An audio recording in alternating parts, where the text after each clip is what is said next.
right, now, ladies and gentlemen, we want to welcome the 2025 Carroll Dragons. Oh, Dragons! Batting first, number 10, center fielder, Ashton Ibarra. Batting second, the shortstop, number 1, Davis Perkins.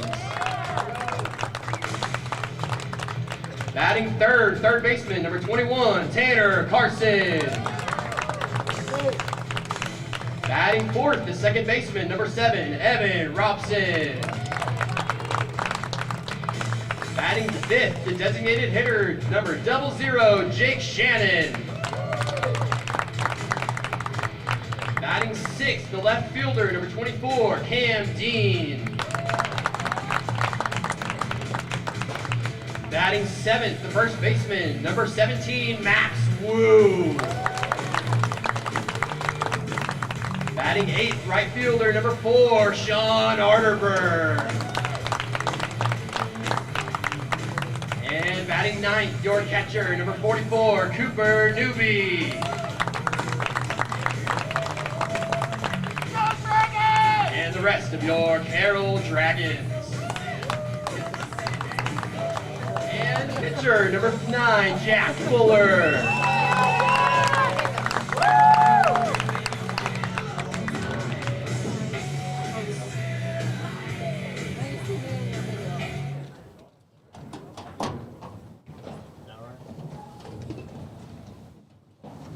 And now, ladies and gentlemen, we ask if you're able that you please stand and gentlemen remove your caps as we honor America with the playing of our national anthem.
It is a beautiful night for baseball here at Dragon Ballpark. We're just minutes away from the first pitch. Your Carroll Dragons hosting Euless Trinity Trojans, the second of the back-to-back games with the Trojans. The first of 2 games back-to-back this weekend. We'll have the Trojans this evening and then come back tomorrow afternoon with Timber Creek. So with that, I'll turn it back over to Zion to get us started. Headed to the top of the first inning, brought to you by 4110 Construction Group. For all your roofing and home improvement needs, call the team at 4110 Construction Group. They have over 30 years of experience in our community and offer free property inspections. Give them a call today. All right, we are set for baseball here as Trinity taking on Southlake Carroll. Jack Fuller on the mound for the Dragons. He's been impressive this year, Zion. Every time he's been on the mound, he's done what he's been asked to do. He had 1 inning, a 4th inning back against Byron Nelson where he loaded the bases with walks. Otherwise, he's really been in command, and in that case, he worked his way out of it. So he's done everything that was asked. He's got some shoes to fill. Max Wu did a great job Tuesday night. You'll be back with Bayotto tomorrow afternoon against Timber Creek. So this is your weekly lineup with three games. You'll have Wu, then Fuller, and then Bayotto. And I would argue that's probably three of the best 1-2-3 starters anywhere in the state of Texas. Yeah, it's quite impressive indeed. Fuller making his 5th start of the season, coming in with a 2-1 record, 16 2/3 innings. He's given up, or has struck out 14, walked 14. That's kind of been the issue in a few of his starts is some walks, so he'll look to work around it here. He's given up 15 hits on the season, comes in with a .84 ERA. Rylan Alaniz will step in to lead things off for Trinity, and we are underway as that ball's hit on the ground. Robson bobbles it, and Rylan Alaniz on the first pitch he sees reaches on an E4 from Robson. It's exactly what you don't want to see. You want to come out crisp in your own ballpark. That really is a routine play, even though it was pretty deep in the hole. It was towards first base. So right off the bat, no pun intended, Trinity has a man on. Yeah, it's not an ideal start there for the Dragons. Here's David Dagnino, second baseman today. He'll square around a bunt, and we'll take strike one from Jack Fuller. We didn't see a lot of the small ball the other night because the wind was blowing out, and anything that was hit had a chance to be gone. So we may be back to a little more of that pressure ball tonight. Yeah, it'd be interesting to see how this game plays out differently. Another bunt attempt. And that ball gets away from Cooper Newby. Alaniz will head to second. And quickly, a runner in scoring position for the Trojans. Alaniz hit a solo shot in the bottom of the first, got the Trojans a run back, but Carroll scored 13 unanswered in the win. Here's the 1-1, another bunt attempt from Dagnino. He pops it up and goes foul. What little bit of wind there is blowing out of the south, which means it's blowing dead out of left field. But compared to what we've had the last couple of weeks, this is a mild beach breeze. Yeah, absolutely. 1 ball and 2 strikes. Dagnino was 0 for 3 on Tuesday. And a step off there. Catching Jack Fuller today is Cooper Newby. The third baseman is Tanner Carson. The shortstop, Davis Perkins. At second base, Evan Robson. The first baseman, Max Wu. And then in the outfield from left to right, Camden Dean, Ashney Barra, and Sean Arterburn. As Dagnino fouls that back. 1 ball and 2 strikes remains the count. And for the Trojans, hitting third will be Ethan Wrights. The cleanup hitter will be Cooper Phillips. Zoe Palmore hits 5th. Angelo Garcia in the 6th spot. Kaysen Cairo batting 7th. Maddox Mason batting 8th, and Garrett Toole batting 9th. Dagnino squaring around but pulls back. Hits that one on the ground. Perkins comes in on it. Fires to first in time for the first out of the ball game. Runner advances to third. Pretty routine play there. We have our sort of normal defense out there with Perkins back. The only difference is you got Wu at first anytime Fuller's pitching. So other than that, this is our what expected to be the starting infield throughout the year until Perkins was hurt early. Yeah, Coach Vukan complimented the job that Tanner Carson did at shortstop, but happy that he can get his guys back at their comfortable positions. That looked a little bit like a safety squeeze there. In that situation, the third base runner charges, but he doesn't go blindly, and if it doesn't get down, then he retreats back to third. 1 ball and no strikes to Ethan Wrights. He started the game for Trinity on the mound on Tuesday. Struggled, went 3 innings pitched, giving up 4 earned runs. He bunts that foul high in the air, and it's 1-1. Wrights. Also, he gave up 6 hits, 4 earned runs, 3 walks, and 3 strikeouts, but playing in left field today.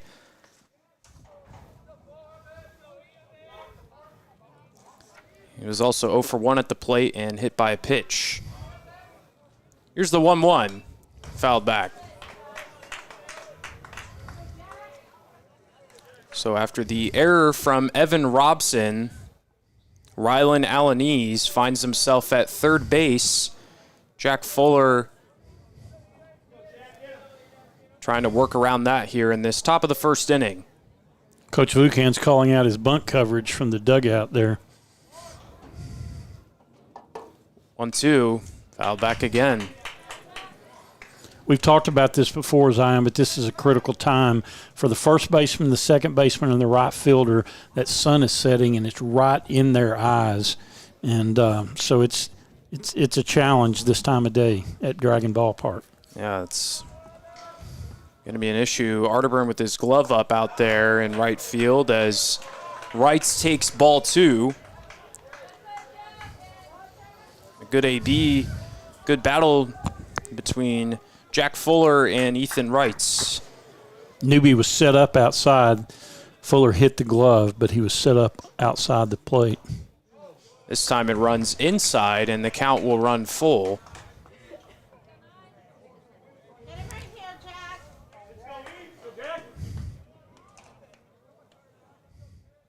Corners are in. Middle infielders are back. Here's the 3-2. Ball 4. So Ethan Wrights works his way back into the count and works a walk here. And there's runners on the corners with 1 out. Batting fourth, the first baseman, number 15, Cooper Phillips. So Jack Fuller issues his first walk of the ball game. In his last start versus Byron, he had 5 walks, 5 strikeouts, pitched 5 2/3 innings, giving up 2 hits, no runs. He had a bases loaded jam, got a big strikeout in the 4th inning. And even coming into tonight with the walks and strikeouts. So it'll be interesting to see if he can manage that today. Already has 1 walk in the ball game. And here is the first baseman, Cooper Phillips.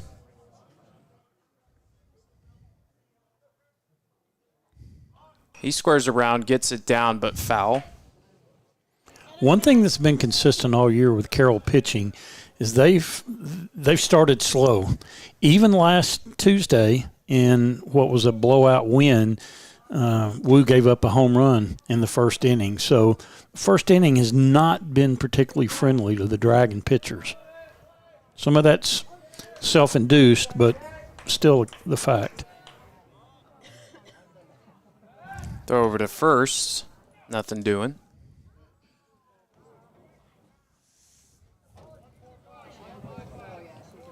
Phillips playing first base today. Was 1 for 2 with a single in the last game. The Trojans would love to get an early lead here. Runner goes.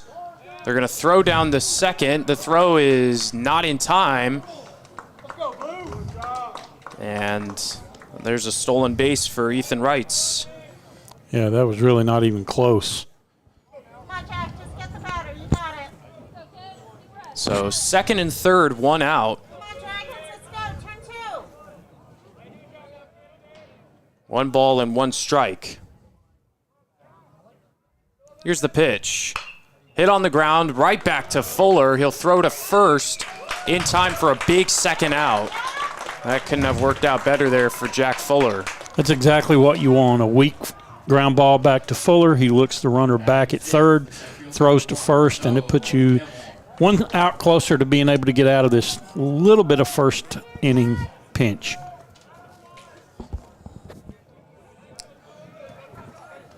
So here is Zoe Palmore, the center fielder today. Did not play in Tuesday's game. The first pitch to him misses upstairs for ball 1. Palmore's a backup quarterback for Trinity football. There you go. It's a good-looking athlete. Yeah. Here's the 1-0. Misses. You know, part of the reason that Fuller throws so many balls is he really works the edges. There's not many pitches he's going to throw right over the wide of the plate. Here's the 2-0. popped straight out into center field. Ashton Ibarra comes on, and he makes the catch for out number 3. So Jack Fuller works around a couple runners in scoring position. Well, to the bottom of the first, no score here on the Dragons Sports Network.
We're headed to the bottom of the first inning, brought to you by 4110 Construction Group. For all your roofing and home improvement needs, call the team at 4110 Construction Group.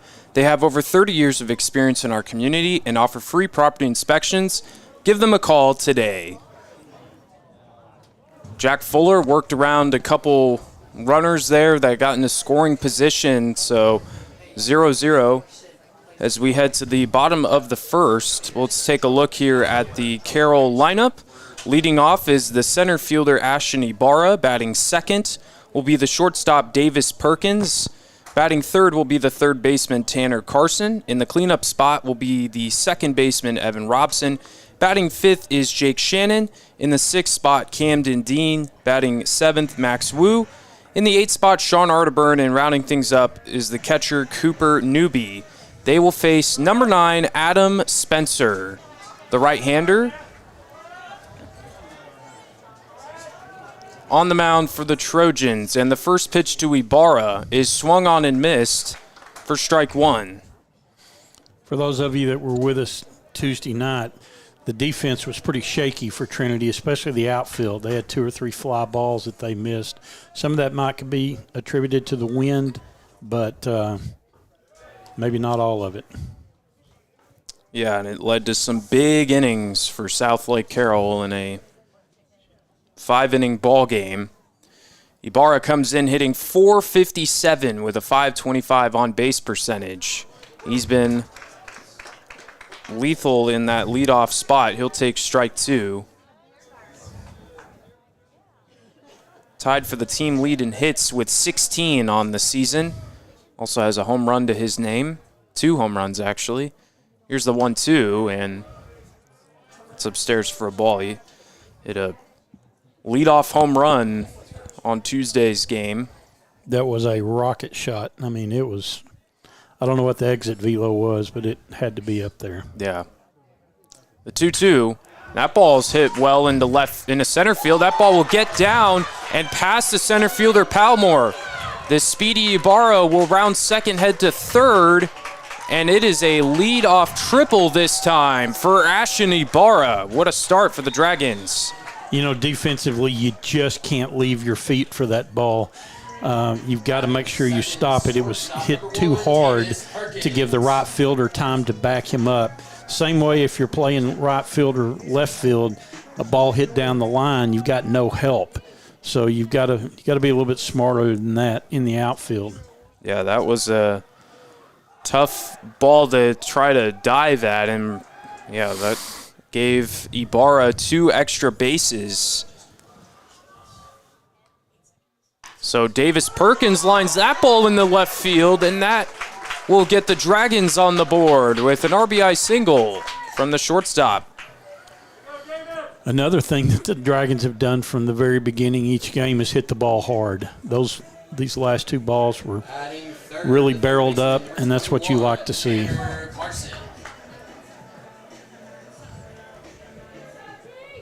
So 1-0 Dragons. Davis Perkins, on the first pitch he saw, brings home Ibarra in a flurry. The Dragons are on the board here as Tanner Carson takes strike one. Not a lot of velocity off the mound tonight. The breaking pitch is a true off-speed pitch, so could be a good night for the Dragon hitters. Almost had Perkins there at first base. Carson comes in hitting .421 on the season. And like Ibarra has 16 hits and 38 ABs. Runner goes, and that one is fouled out of play.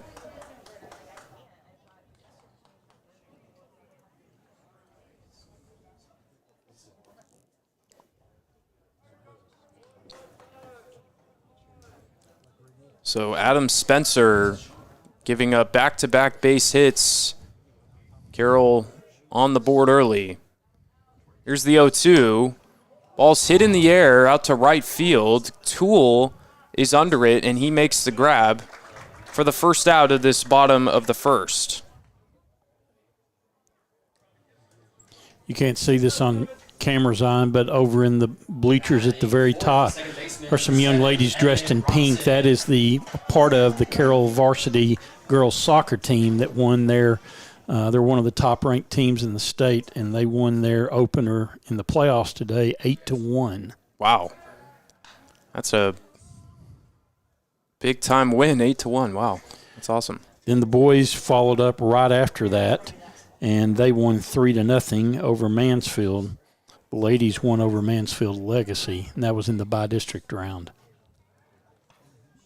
Good news. Congrats to both boys and girls soccer team. Also found out that JV team for baseball won 6-2, and they have a 4-0 start in district play. Big lead at first. He got, wow, that's a great jump there from Davis Perkins, and he will slide in safely for a stolen bag. That almost looked like that play that Carroll runs when there's runners on first and third, and they're intentionally trying to get into a rundown at first, but that wasn't the case, and it was a huge jump and a fairly easy steal. Absolutely. 0-1 to Evan Robson. Takes one inside. Robson comes in hitting .393 on the season. 11 hits in 28 ABs. 7 RBIs. Finds himself in a 1-1 count with one out, and Spencer will step off.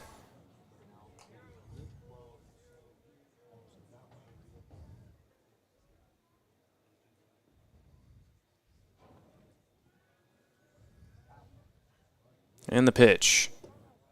Missed outside.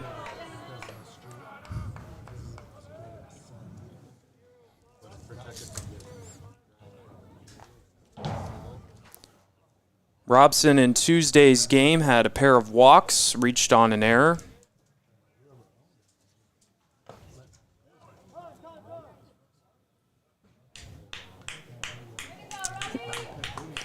Got him on the elbow.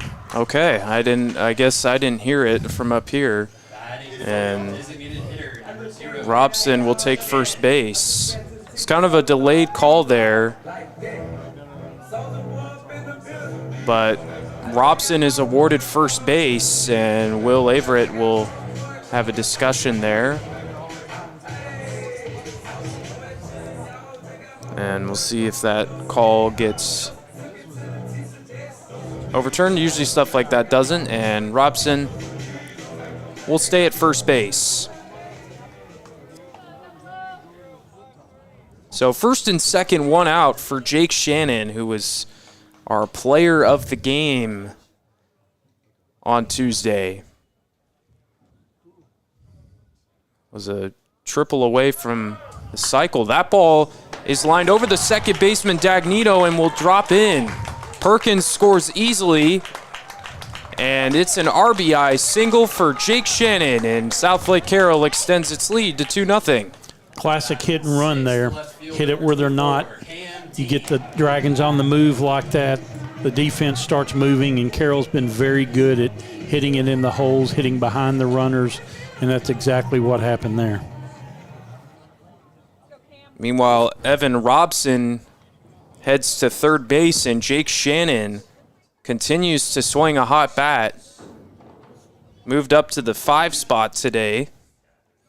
And so here's Camden Dean with a chance to add on. He squares around. That ball's way outside.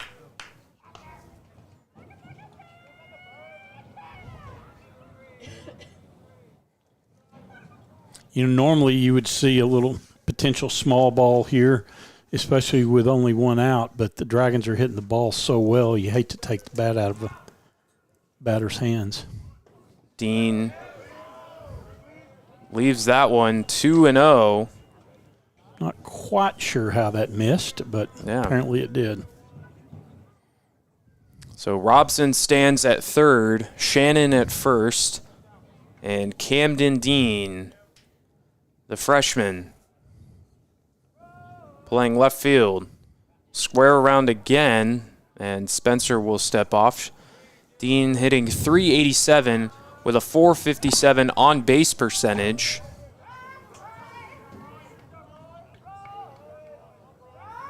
Has a couple doubles, a couple triples to his name as well.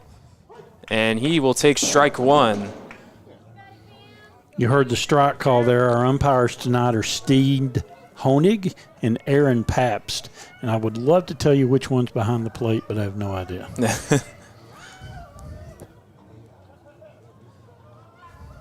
2-1. You can tell Trinity's worried. And this is what Carroll does so well. Some people call it small ball, but Coach Vukan, as we talked about, calls it pressure. He loves to put runners in play. It's been effective so far. Shannon will take off for second, and there will be no throw from Maddox Mason. So that eliminates the double play. And Camden Dean in a 2-2 count. We've talked about this many times, but Camden's one of the few freshman position players to start for Carroll in a long time. Here's the 2-2, lined into right field, and that ball gets down.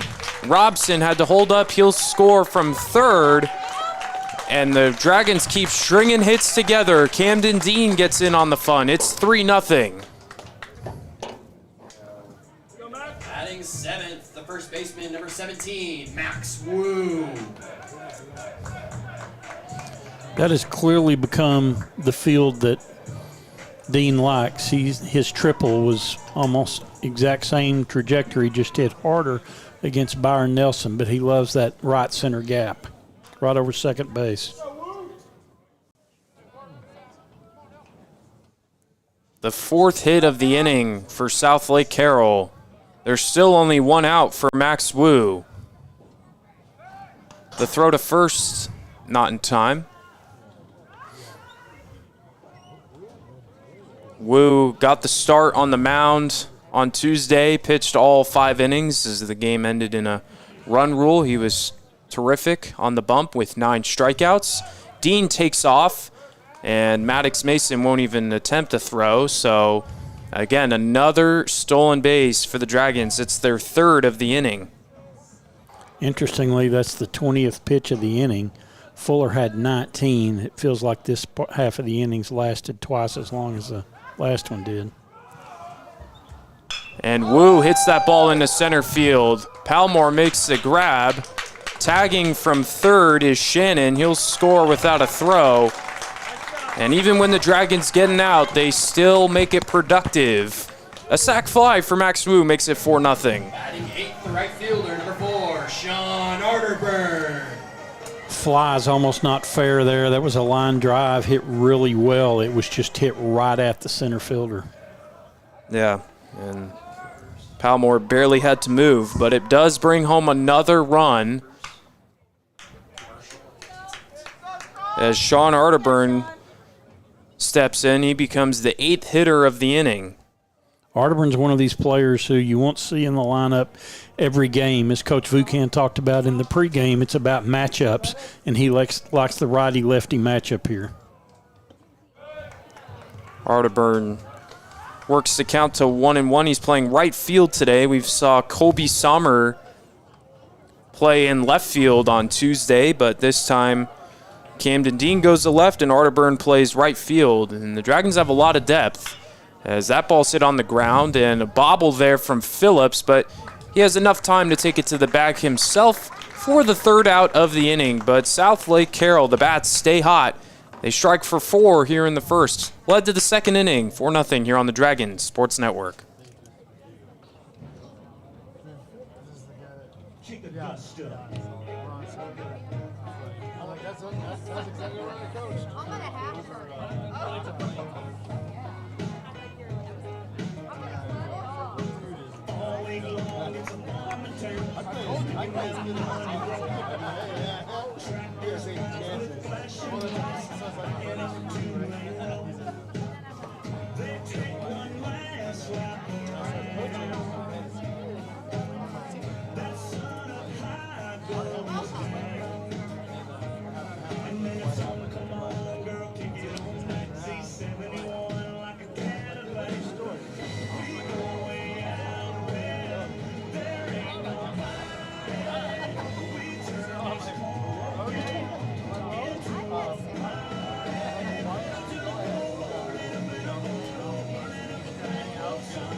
We're headed to the top of the 2nd inning, brought to you by Top Prospects Academy. Since 2005, TPA has been DFW's premier baseball facility, offering small group training for Dragons of all ages to maximize potential while maintaining longevity through proper technique and recovery. Stop by the South Lake facility to see why, for 20 years, the best train at TPA. On to the 2nd inning, where the Dragons find themselves in a 4-0 lead. Angelo Garcia will lead things off, and he finds himself in a 2-0 count. We talked earlier about the sun in the right field for first baseman. That sun is completely set now and is no longer an issue. 2 balls and a strike, so really, fortunately, only played a factor for 1 inning, and a swing and a miss there. 2 balls and 2 strikes.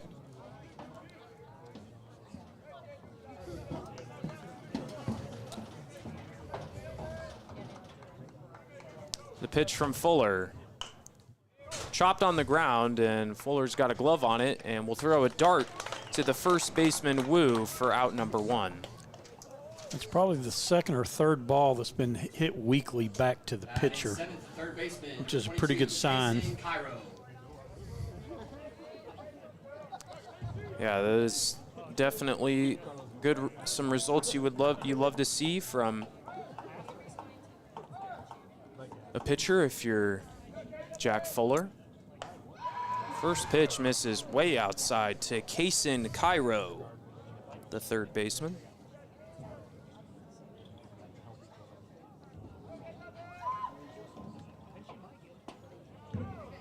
One ball and 1 strike to him. Cairo was 1 for 2 in Tuesday's game, had a double to right field. And he'll take a pitch upstairs. 2-1. So Jack Fuller certainly has to like what he saw in that bottom of the first inning, giving 4 runs of insurance. Pitching with a lead early on can definitely help out a pitcher. Gives you a little bit of confidence.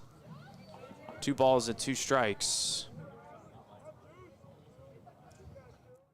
And the pitch. Missed away.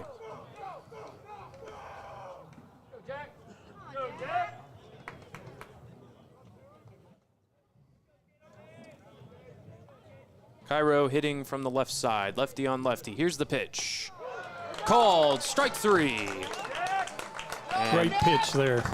Yeah, first strikeout of the ball game for Jack Fuller. Catcher number 10, Maddox. John, for those that might not be aware of the schedule structure, so you play each team home and away, and then they're done for the year, and you move on to the next team. This is our second of the 2 games with Trinity. That first pitch is a ball. So the interesting thing is, probably one of the tougher teams in the district, Byron Nelson, you're done with them unless you happen to see them in the playoffs at the end of the year. Yeah, and it helps that Carroll was able to take both games in that series, I guess you could call it. And yeah, so that's why it's really important to win the games you're supposed to win. When you do that, if you go beat Byron Nelson, you've got the tiebreaker covered with them, and it doesn't matter what they do the rest of the year if you take care of business. ground ball to Perkins, who will fire to first, and a quick 1-2-3 inning for Jack Fuller on the mound. We'll head to the bottom of the second. 4-0 is your score here on the Dragon Sports Network.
We're headed to the bottom of the second inning, brought to you by TPA Sports Performance. Since 2005, TPA has been DFW's premier baseball facility, offering small group training for Dragons of all ages to maximize potential while maintaining longevity through proper technique and recovery. Stop by the South Lake facility to see why, for 20 years, the best train at TPA. It'll be 9-1-2 due up for the Dragons. And leading things off will be Cooper Newby. 44, Cooper Newby. Coach Vukan complimented Cooper Newby in the pregame interview, talking about the fact he's handling all the pitchers here as a sophomore, as that ball's hit in the air out to left field, and Ethan Wrights puts a squeeze on it for out number 1. You know, Newby was certainly in the picture as a catcher coming in, but as a sophomore, it was really going to fall on Camden Fike. Fike very early broke his hand, got hit on a pitch he was catching, got hit by a bat on a pitch, and is out for the season. So it's all on Newby now. That's a big ask there from Coach Vukan as the first pitch is taken for a strike to Ibarra, especially as a sophomore. A little bit of added pressure, but he's handled it well and swung a pretty good bat so far. Yeah, you don't really expect to get that much production out of your 9-hole hitter, but Newby's done it. Yeah, he's hitting 357 on the season with 6 RBIs. It's funny, Coach Vukan sort of laughed when I asked him the question because, as he described, Newby will have one at bat where he really looks like a sophomore, and then he'll come up and go 2 for 3 or 3 for 4 with 2 or 3 RBIs. Yeah. Swing and a miss there. And Ibarra is down on strikes. And there's 2 away. Batting second, shortstop number 1, Davis Perkins. Rare strikeout there from Ashton Ibarra, just his 4th of the season.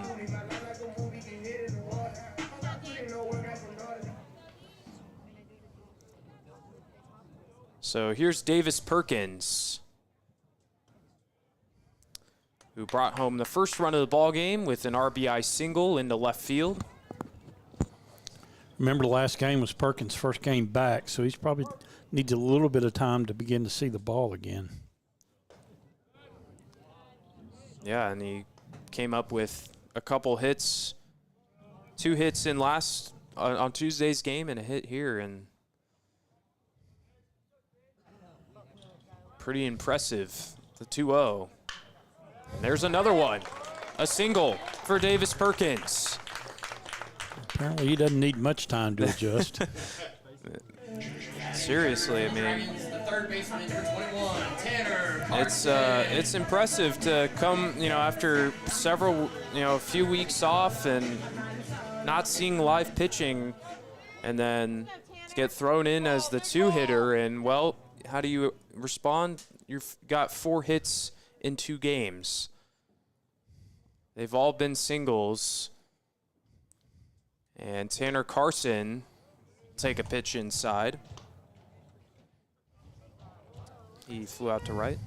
Carson's about due for something large and loud.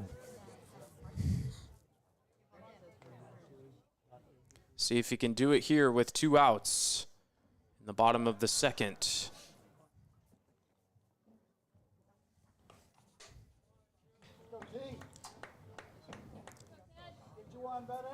One ball and no strikes. Carson has 2 doubles and 2 triples on the season, also has a home run. That ball gets away from the catcher Mason, so Perkins will trot on over to second base. So not only does that pass ball allow the runner to move 90 feet, but it puts Carson in a 2-0 count. Very positive leverage for him and a chance to sit on the pitch he wants. And with the runner in scoring position, Perkins takes off again. And Maddox Mason really hasn't even considered throwing the baseball a couple times on these stolen bases. Perkins has gotten some really good jumps on Adam Spencer. And a 3-0 count to Carson, and he swings and hits it foul. Probably one of the couple guys that has a green light, I would say, with the 3-0. I don't know if he got a green light, but he took a green light. Yeah, that is true. He did, and maybe they didn't want him to, but it was a foul ball. 3-1. And the pitch. Oh, takes one outside. 3-2. Just seems a little out of the strike zone there.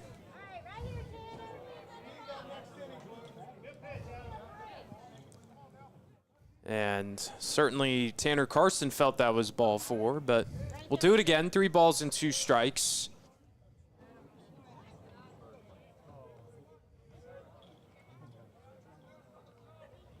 Here's the pitch.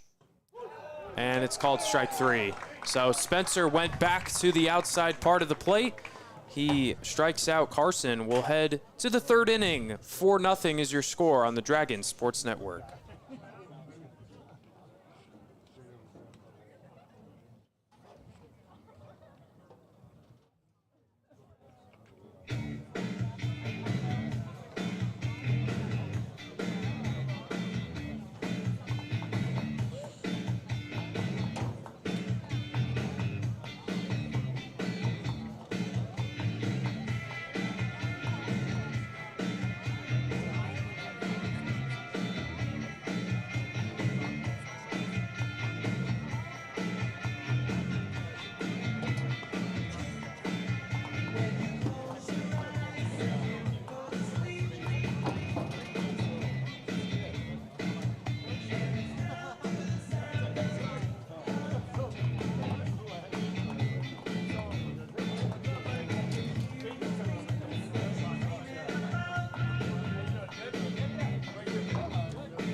We're headed to the top of the third inning, brought to you by Selling Southlake Real Estate, owned and operated by Tamara McDonald and Brianna Roop.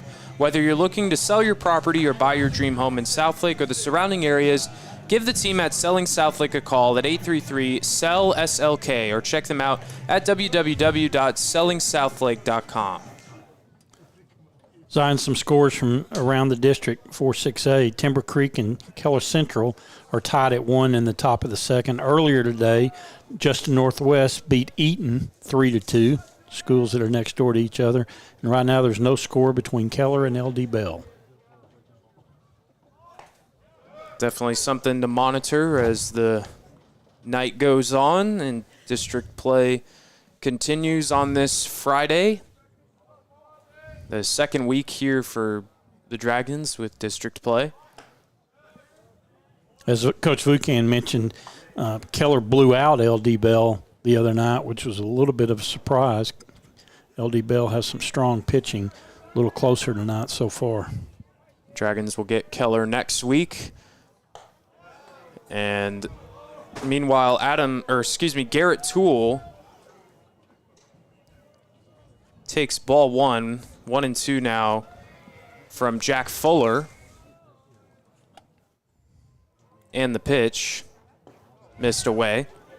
Garrett's dad is one of the line coaches for Euless Trinity. He was in the press box with us Tuesday night. Yeah, it was a good time over there at Trinity. Is good hosts over there. And were friendly to us in the press box. Yeah, my wife is a Euless Trinity graduate, and my father-in-law was the principal at Central Junior High for a couple of decades. Waydale Hill, who's passed away. So we have strong HEB roots in our family. There you go, some connections. 3-2.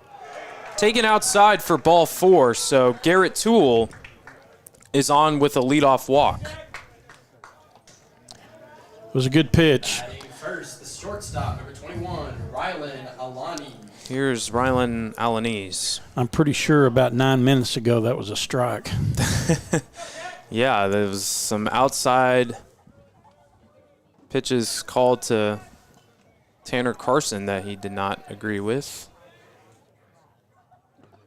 So Alanese takes ball 1. Reached on an error from Evan Robson on the first pitch of the ball game. Hit a solo shot to left field on Tuesday off of Max Woo's over at first base.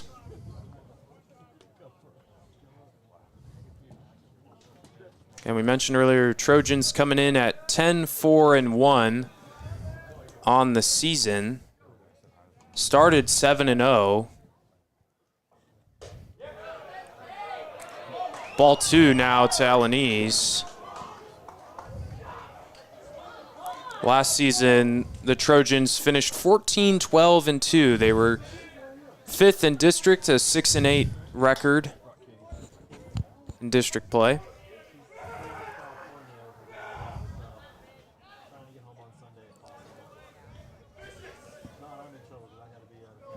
The only other district team we didn't mention, Zion, is Byron Nelson, and they're off this week.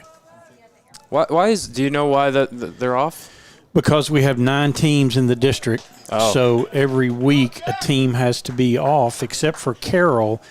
And the reason we're not off in a week is there are 2 weeks where we don't play on Saturday, including the last week where we'll play a team out of California to close the regular season. Gotcha. The 9-team district presents all kinds of interesting situations schedule-wise. Yeah, because that definitely is a bit interesting. And I was about to ask because I was like, wait, I don't think we have a week off, but No, that makes sense. 2-1. Called strike there to Alanese, and count is even at 2 balls and 2 strikes. But maybe it is a little better to not. I mean, I guess saving, resting some arms in a week off would be nice, but you get that consistent play instead of just a random week off. That ball's hit on the ground. Carson will come over and make the play at first to throw out Alaniz. Great play by Carson there. So one of the interesting things about the schedule is that it's up to the district coaches, the district committee, to decide how they do it. So softball, for instance, decided to start the season, the district season, 2 weeks earlier and only play 2 games a week. The baseball coaches decided to play 3 games a week, which takes you back down to the normal number of district play weeks. You're just playing 3 games a week. The other thing they can choose is whether to play everybody one time and then everybody a second time, or to do what they're doing, which is play teams back-to-back and then be done with them. And, again, the vote was to do that. So that is not a UIL requirement. It's a decision of the district executive committee. That's interesting, yeah. I kind of like that, just, playing teams back-to-back and just being over with it instead of, we're going to play Byron Nelson the first game and then we'll play them in the second week of April. And it's, Well, that's to the advantage of a team like Carroll that's deep with pitching. With a team that maybe only has one strong starter, it allows you to time things so that every time you play Carroll, you can go with your ace. So this is advantageous for the Dragons. I would argue that no one has the pitching depth that the Dragons have, not only in starters, but in the bullpen. Yeah, they've got a lot of arms that they can go to. Right now it's the starters between Jack Fuller, Ethan Biotto, and Max Wu, and then plenty of arms to come in. Relief, should they need it. It's a deep South Lake Carroll team. 1 ball and 1 strike to David Dagnino as he hits that sky high to Evan Robson, who makes the catch for out number 2. If there is a disadvantage to this district format, it's that usually with a 2-game district schedule per week, your Saturday game is against a non-district foe, and you get to use some of those pitchers and keep them sharp.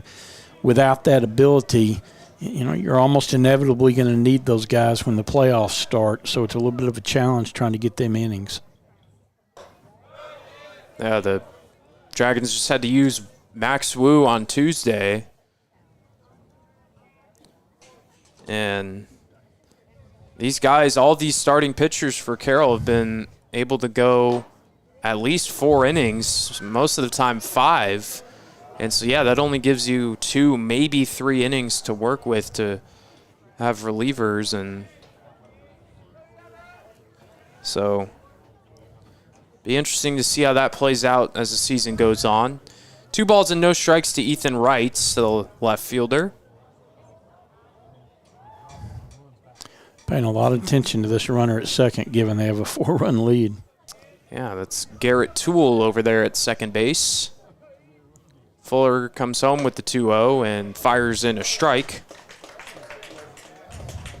Toole reached on a walk to lead off the inning.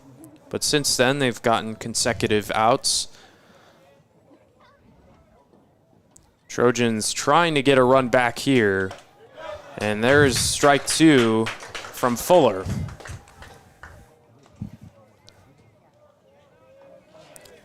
One o'clock the game time tomorrow here at Dragon Ballpark. Should be a fun one against Timber Creek. Runner goes.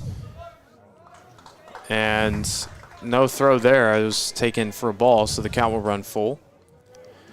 The ball got away from Newby, but it was in front of him. So even if he'd been able to pick it up, he was going to have the the batter in the batter's box was going to be in his way, which is legal as long as he stays in the batter's box.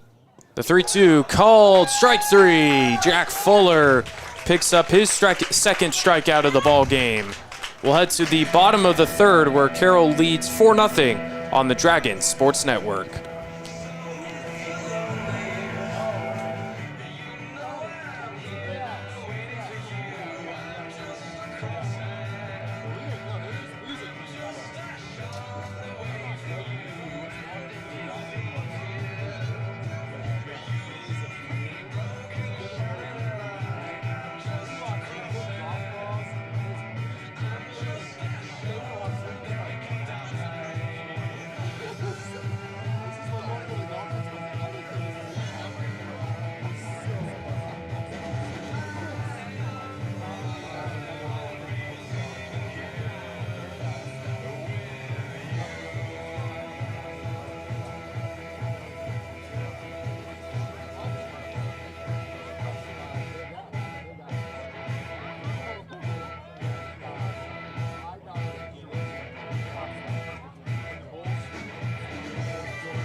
We're headed to the bottom of the third inning, brought to you by Selling Southlake Real Estate, owned and operated by Tamara McDonald and Brianna Roop.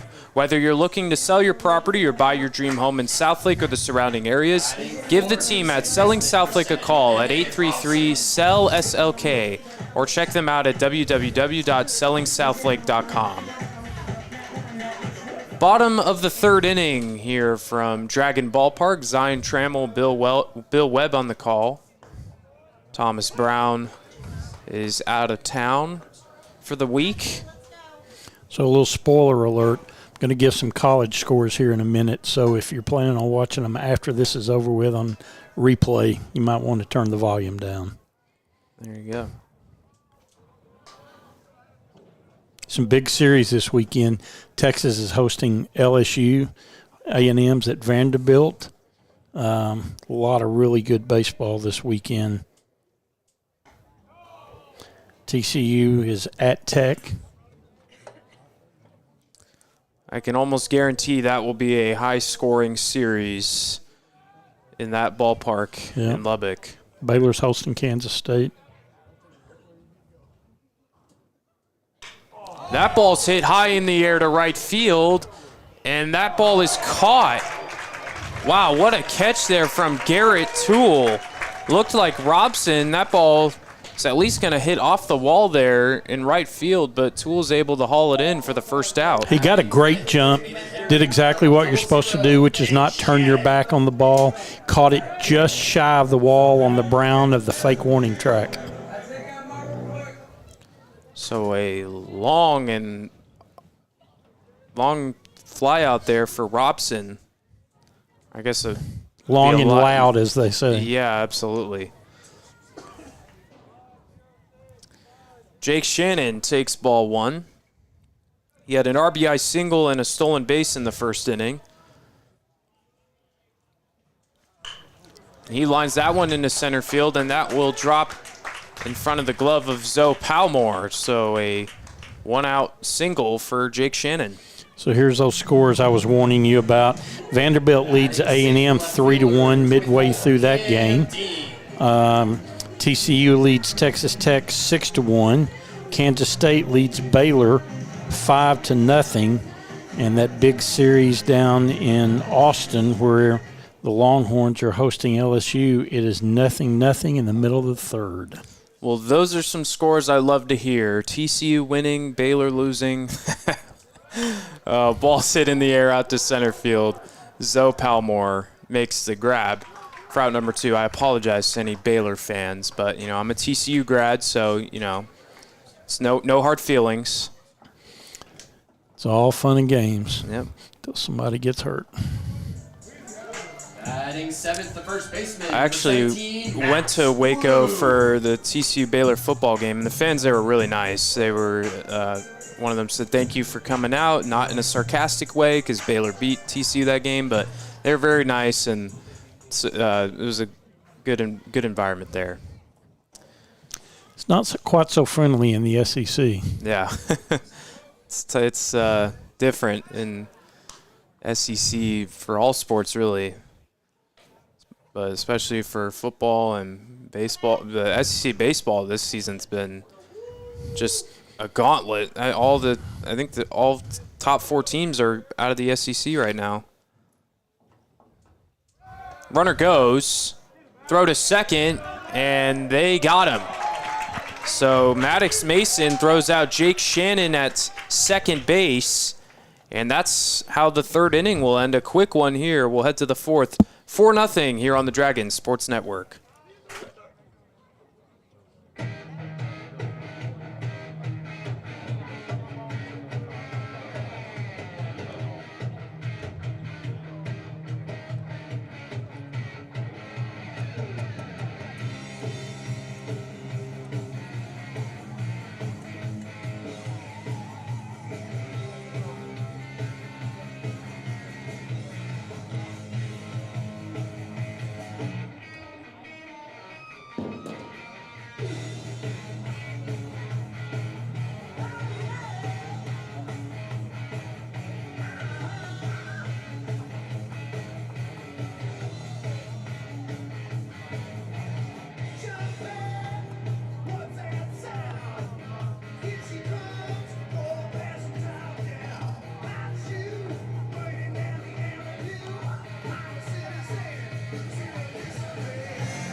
We're headed to the top of the fourth inning, brought to you by Built For It Performance Training. Jack Fuller remains on the mound for Carroll through 3 innings so far. No hits, no runs, 2 walks, and 2 strikeouts. District update. Still no score in Keller in the bottom of the 4th. Batting fourth, the first baseman, number 15, Cooper Phillips. They're playing at LD Bell. Tight one there. That's an important game, either way.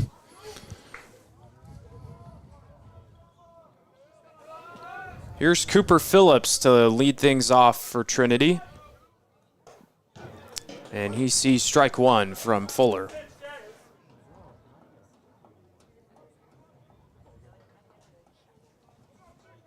Here's the 0-1. Outside for a ball. A little bit different pitching style between Fuller and Wu. He really filled it up the other night. Got ahead early in counts. Fuller's a little more of a picker around the edges. And that ball is fair down the left field line. Cooper Phillips will round first, but will dig back there to the bag. And that's the first hit of the ball game for the Trojans. You would love to say the batter took that pitch where it was pitched and hit it down the line, but really he was just late with the swing and got away with it. Yeah, sometimes that's the luck of the draw with baseball. And it's a base hit in the books. So Zoe Palmore will step in and here with no outs. He's been busy defensively in center field. He'll square around a bunt and did not get it down, strike 1. So the first hit for Trinity, but their 4th base runner. They've had the leadoff guy reach on an error, and they've had 2 walks in the ball game. Corners are up for the Dragons. They're regular depth, double play depth up the middle. Outfield's really straight away. Palmore pulls back and takes ball 1. You don't have a lot of hitting intel on these opposing teams early in the year. By the playoffs, they'll really know what they're facing, but you don't have that much, especially for Trinity when players didn't play Tuesday night against you. As Palmore hits that ball in the air to right field, Arterburn retreating back but makes the catch for out number 1. With all due respect, unless you hit it into that neighborhood, you're not going to hit it over Arterburn's head. He can fly. Hitting 6th, the designated hitter. Certainly a weapon to have in the outfield is some wheels. Here's Angelo Garcia. Grounded out to the pitcher, Fuller. Back in the 2nd inning. And he will call time. Trojans have gotten the leadoff guy on in 3 of the 4 innings thus far, but have been unable to cash in as Garcia fouls that one off the helmet of Cooper Newby. So the home plate umpire will give Cooper Newby a minute there to regroup.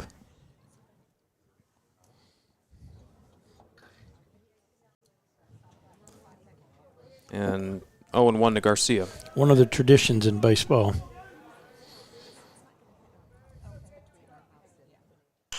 Hit on the ground. Perkins will throw to second kind of at the last minute, and the ball gets away. So advancing to third is Phillips. And a costly mistake there from the Dragons. You just don't see those kind of miscues from Carroll defense very often. I think part of the issue there was Perkins knew there was good speed going down to first base and might not have had a chance there, so he was going to try it at second. Turns out he didn't have a chance either place. So first and third and one out.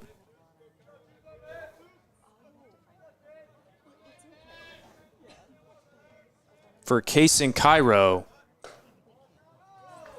And he takes ball one. Fuller's up to 62 pitches tonight. Generally, you're looking for around 15 pitches or less per inning if you're a coach out of your starters.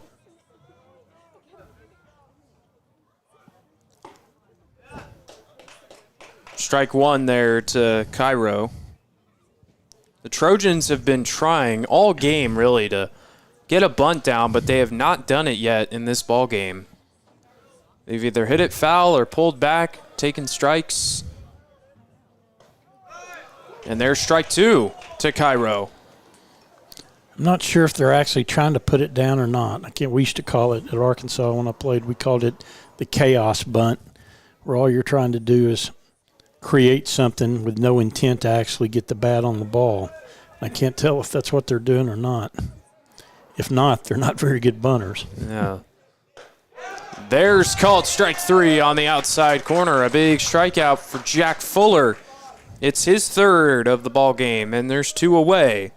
Perfect example there. Newbie was set up on the outside down third baseline, just a hair with a left-handed batter, and nothing. I mean, if that was not just right over the black, there's no such thing. It was a perfect pitch. So two gone for the catcher, Maddox Mason, who grounded out to Perkins back in the second inning. All three strikeouts for Jack Fuller have been looking, and two of them have been to Case and Cairo. 1-0. Runners on first and third, two outs, and now 2-0.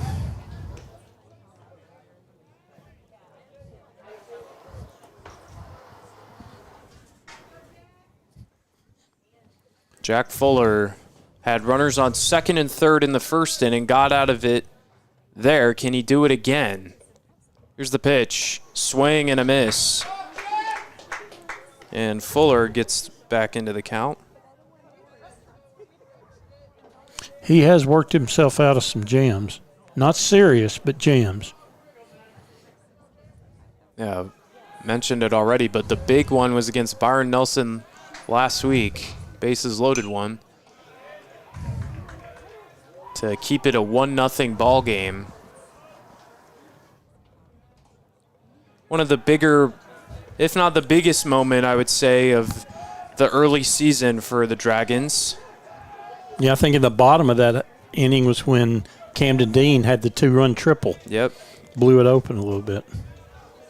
Helped them get a 4-0 win. And they're going to try to get the run home, so Woo's just going to hold on to the ball. And they're going to call time. The batter called time. Oh, okay. Looks like, the batter called time. So they're going to send Garcia back to first. But now the Dragons kind of have an idea of what Trinity was trying to do. They won't, if they try to do it again, I guess they won't be as thrown off by it, but I doubt they will. That's usually one of those plays you get to try one time. Yeah. They're trying to get the runner hung up between first and second, and then, of course, if the runner scores from third before you get that out, the run counts. Carroll does that fairly often. It only usually happens with 2 outs.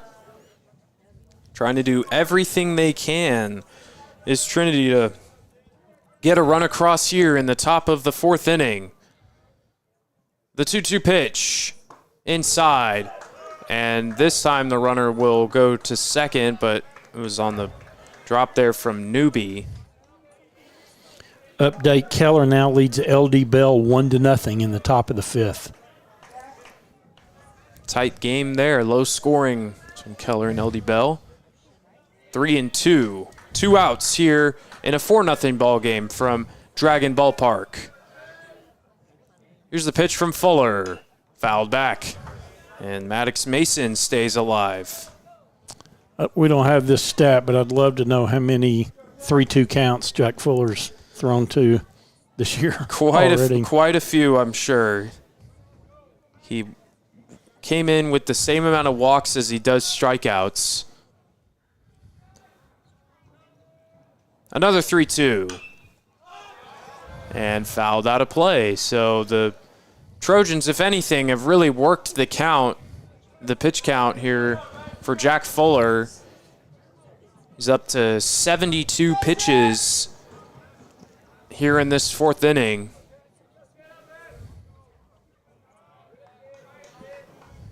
This is a big AB for the Trojans, trying to get back into this ball game. They had runners on second and third in the first inning, but were unable to cash in. Phillips is the runner at third. Angelo Garcia at second base. And a good AB from the catcher Mason. Home with the 3-2. Hit in the air. Shallow right field, actually in foul territory, and Max Wu makes the catch. And Jack Fuller once again escapes the jam. He works around a couple base runners. We'll head to the bottom of the fourth, 4-0 here on the Dragons Sports Network.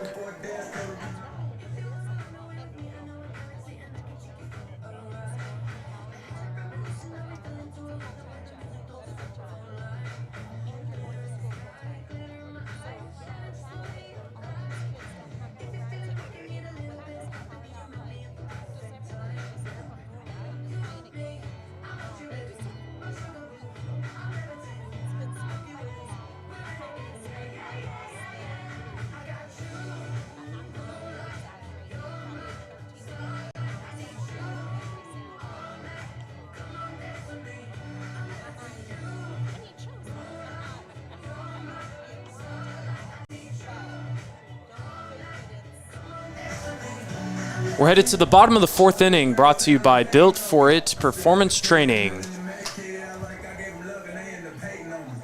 Fuller's only given up one hit, obviously no runs to this point in time, but he has thrown 73 pitches. We believe if he gives way that it's likely to be Dalton Asprion who would come in after that, potentially Gray Olivo. Be something to monitor what Coach Vukan is going to do here for the 5th, the 6th, and the 7th. But due up here in the bottom of the fourth inning is Max Wu, Sean Arterburn, and Cooper Newby. And Adam Spencer still out there on the bump for the Trojans. It's been fairly tidy, only 46 pitches so far. So he's within that 15 per inning. Unfortunately, the one inning was his downfall. And getting 4 runs down to Carroll, no matter who you are, is a tough hill to climb. The first baseman, number 17, Max Wu. So Max Wu stepping in. He was hitting in the bottom of the third before Jake Shannon was thrown out at second base. Wu hitting .313 on the season. At a grand slam in one of the tournaments. It's part of a big game. One of the better offensive games from a Dragon this season. Today he had a sac fly, RBI sac fly to center field. Hits that one on the ground, down the left field line, and it's foul. Apparently a number of umpires believe that ball was fair, but the one that matters said it was foul. Yep. That's only one that counts.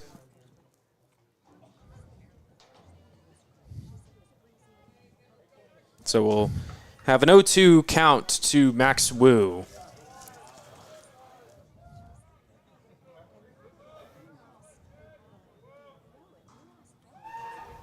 Here's the pitch.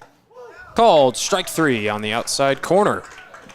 So Adam Spencer starts the inning off nicely. He's got 3 strikeouts on the afternoon. He's represented himself well outside of that one inning. For Sean Arterburn. Yeah, he's done a really good job against this Dragon lineup. You thought maybe after the first inning that this could be trouble and another big game offensively for the Dragons, but he's settled in nicely. And Sean Arterburn will step in with 1 out. He grounded out to the first baseman Phillips. He hits that one straight up in the air in foul territory, but Cairo makes the catch, and there's 2 away. With the wind Tuesday night, that would have been a circus. But fortunately, the wind is completely calm here now, not an issue. Cooper Newby. Yeah, very little wind on this Friday night, March the 21st. Here's Cooper Newby. Flew out to left field in the second inning. Fouls that one straight back. There's such a large flag in center field, it takes quite a bit of wind to blow it at all. But up around the bleachers, there are small green banners that have each player's name on them, and you can look at those, and they're very small. And when they're limp, that means there's no wind at all. Yeah. And they are tonight. Newby had a couple RBIs in Tuesday's game. Scored twice as well. He finds himself in a 1-1 count.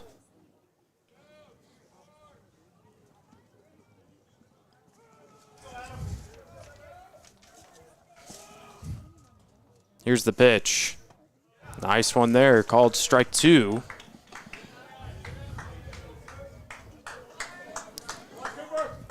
And Newby is in a 1-2 count.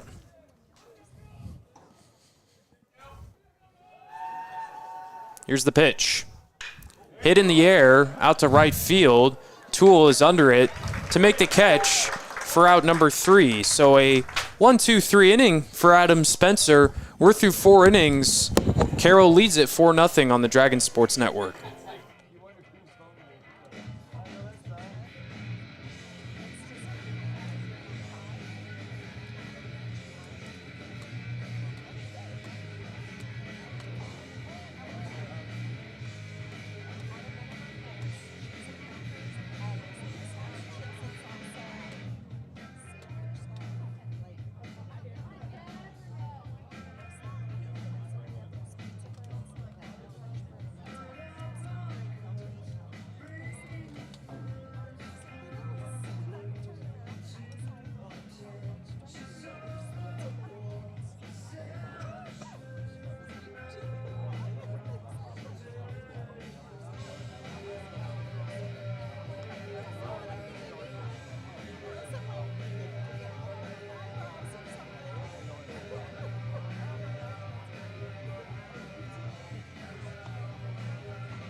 We're headed to the top of the 5th inning, brought to you by the law firm Meyer LLP. Attorney Aaron Spear will work together with you to find effective legal solutions that achieve optimal results. With offices throughout Texas, Meyer appreciates law the way you run your business. Give them a call at 214-514-4078 or go to www.meyerllp.com.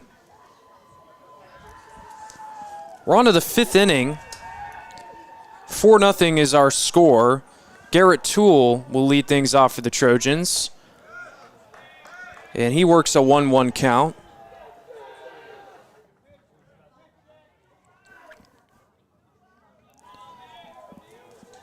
With Jack Fuller out still on the mound for the Dragons.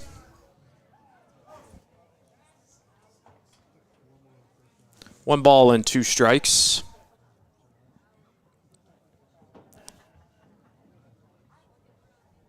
It'll be 9-1-2 due up for Trinity. Toole reached on a walk in the 3rd inning, had a stolen base. Just 1 hit in the ball game for the away team.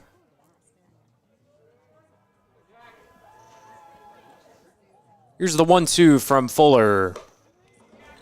Try to get him to chase outside. 2-2.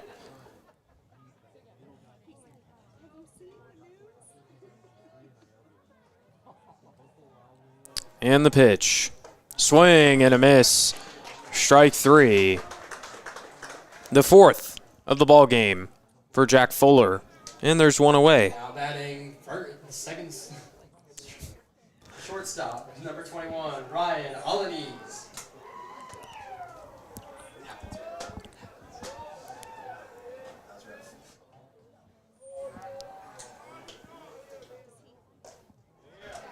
Swing and a miss there from Alanis. 0-1.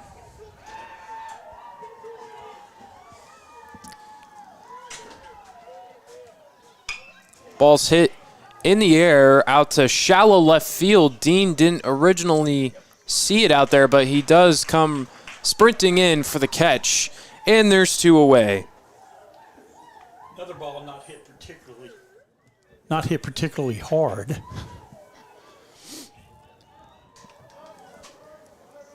Batting second, the second baseman, Yeah, number this 24, David Dagnino. been a tough day at the plate so far for the Trojans.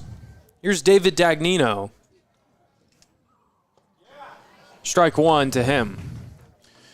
Got a little bit of news. Boys soccer, their next round of play will be Tuesday, March 25th versus San Angelo Central at Abilene Christian University. It'll be a 5:30 p.m. start. Best of luck there to the boys soccer team. When we know when the girls play, we'll pass that along as well. 1-1 hit on the ground. Carson comes over, and the ball gets away from the first baseman. Woo, didn't really have a chance to grab it, and the 3rd error of the ball game from South Lake Carroll, all coming in the infield. Batting third, the left fielder, number 4, Ethan Wrights. So It's the kind of stuff that would drive Coach Vukan crazy. yeah, it's a bit uncharacteristic there, as an error's been committed by Carson, Perkins, and Robson. The 3 you wouldn't expect to commit an error, among others. Yeah, I can't recall a time where they made any errors. I have to look and see if they did. Might take me a second here.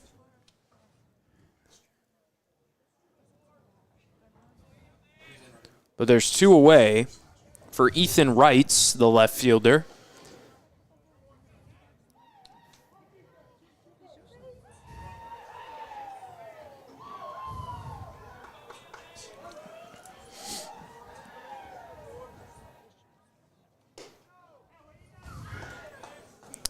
So Perkins is not, I mean, he hasn't had many chances, but he has not made an error this season. Neither has Robson, and Carson's made a couple.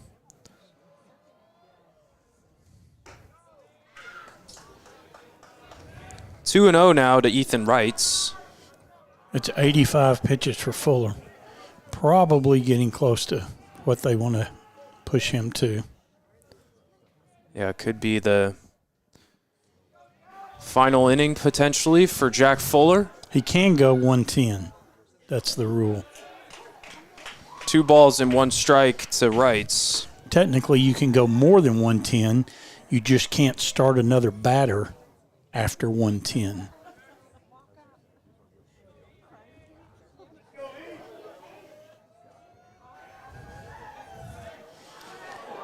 And the ball gets away there from Wu, and that goes a long ways as Dagnino is going to get 2 bases over to third. It was a snap throw. It was to the field side for Wu, and with the runner coming back, he simply didn't get over to get to it.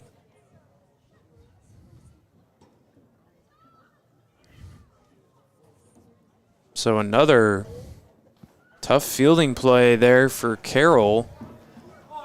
And it moves the runner to third with 2 outs.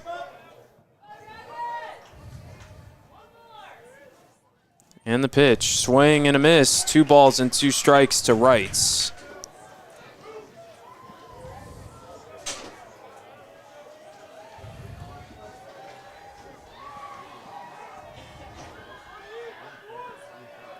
Here's the pitch from Fuller.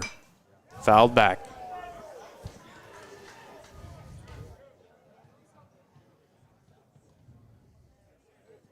And we'll do it again. 2 balls and 2 strikes, 2 outs.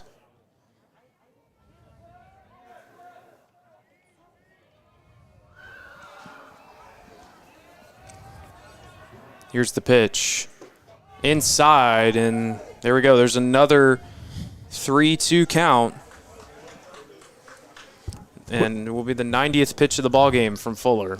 Quick district update. Timber Creek now leads Keller Central 3-2.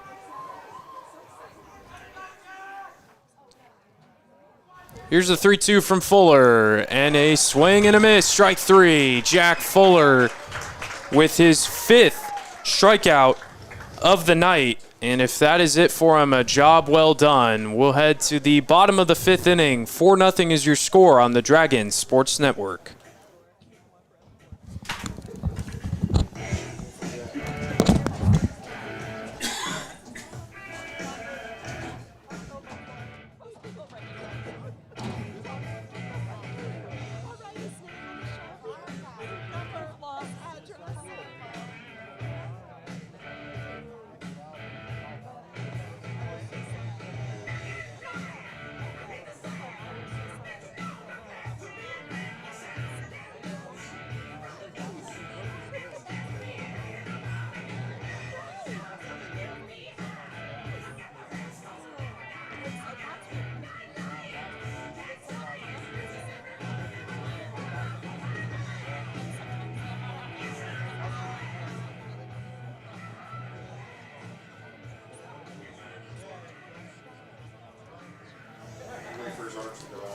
We're headed to the bottom of the 5th inning, brought to you by the law firm Meyer, LLP. Attorney Aaron Spear will work together with you to find effective legal solutions that achieve optimal results. With offices throughout Texas, Meyer appreciates law the way you run your business. Give them a call at 214-514-4078 or go to www.meyerllp.com. Now batting, center fielder number 10, Ashton Ibarra. Top of the order for the Dragons in this bottom of the 5th inning. Ashton Ibarra climbs in. And on the first pitch he sees, pops it up to the shortstop, Alanis. And there's out number 1 with Adam Spencer still on the mound and only at 56 pitches. Outside of the 1 inning, Carroll has not done much with the baseball. Now batting the shortstop, number 1, Davis Perkins. Just 2 base runners since that 4-run first, and there's the 3rd as Perkins has reached base all 3 times. If you're Trinity coach Will Averett, you hate to see that. You've gotten into a nice rhythm on the mound, and you give up a free base like that. Yeah, since that first inning, it's been a single for Davis Perkins, a base hit for Jake Shannon, and that's it. There was the hit by pitch. So a one-out base runner for Tanner Carson. Throw over to first, not in time. Final in the SEC, Vanderbilt has beaten Texas A&M 3-1. The Aggies, I think, dropped to 500 on the season, but even more importantly, 0-5 in SEC play. Wow. Pretty wild considering they were ranked number 1 in the country. That's pretty crazy. Yeah, they've had some key injuries, but they simply haven't played up to what the expectations were, that's for sure. Well, their men's basketball program beat Yale yesterday in March Madness, and Vanderbilt lost to St. Mary's earlier today. That was one of the better games of the tournament so far. You wouldn't think that A&M win over Yale was that big a deal, but given what Yale did last year. Yeah, that was a possible upset watch there for the Aggies.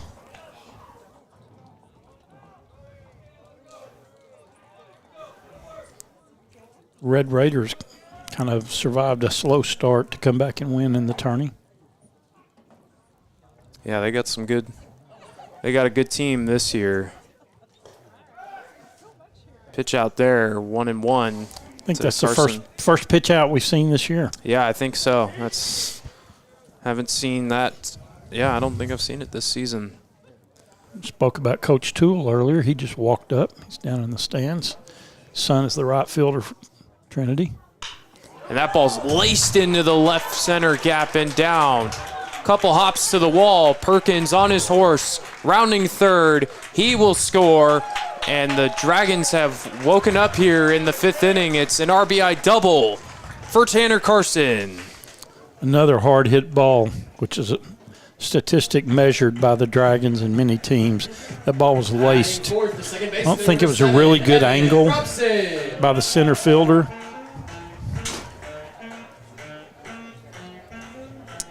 Yeah, and Perkins with a good jump scores from first base.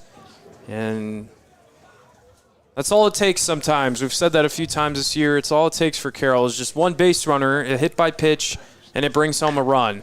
That ball's hit in the air deep out to center field. Palmore makes the grab. Carson will tag and head over to third base. So Robson moves the runner over. Batting 5th, the designated hitter, number 00, Jake Shannon. A lot of traditions in Dragon athletics. One of them is in football when the band plays "Hey Baby," that means the win is in the bag. Here, speaking of bags, they distribute suckers usually in the 5th inning. And we usually get a run up here towards the press box for broadcasting, so we can't eat them, but it's usually nice to have those flying around, and it's a Dragon tradition. I had no idea that was a tradition. I just had noticed every game that someone came up here with those, and I was like, oh, okay, maybe it's just something they do, and I didn't know it was an actual tradition. That's cool. Kind of is what a tradition is. Yeah, it is. Yep, exactly. Yep. That was meaner than it should have been. No, I know what you meant. I know what you meant. All good. 2-0 there to Jake Shannon. It started about 4 years ago, maybe, with a certain mom who did it, and it's been a tradition ever since. That's cool. Definitely, I'm obviously Thomas and I talked about it in our first broadcast, but we are new to South Lake Carroll. I didn't go to high school out here, so it's been fun kind of learning about the traditions and just about the high schools in the area and learning a lot more at least about South Lake Carroll. And there's a lot of them. That tradition was started by a lady named Wendy Sipple. Her son Cutter was a fantastic pitcher for the Dragons, went on to play at Baylor, and she was the team mom that year, and she started that tradition in the playoffs. I think we were playing Wolfforth Friendship out in Midland, and that tradition started, and we went on and won a state championship, and it's never stopped since then. Good reason to keep it going for sure. I believe it may have been a little longer than that because I think it was 2019 when that happened, so it would have been 5 years ago.